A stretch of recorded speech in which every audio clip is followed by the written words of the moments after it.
Тэр цагийн мен Сүхбаатарын талбайгаас та бүхэндээ мэдээллийг хүргэж байна. Яг бидний харж байгаагаар төв талбай дээр үнэтэй олон нас лили болон алтан зул цэцгийг тарьсан байна.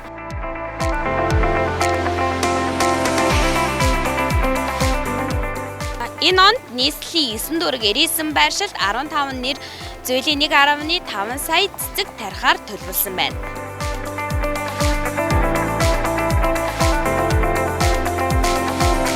Лили цэцгийг өглөө нь тариад оройн хулгайлах юм уу эсвэл хуглаад ингээ хүүхдүүд гიშгсэн байна. Мэдээж энийг тарихад хүний хөдөлмөр байгаа. Дээрээс нь та бүхэн маань байгаль дэлхийдээ ээлтэй байгаарай. Мөн дээрээс нь хүний хөдөлмөрийг үнэлж сурцгаая гэж сануулж байна.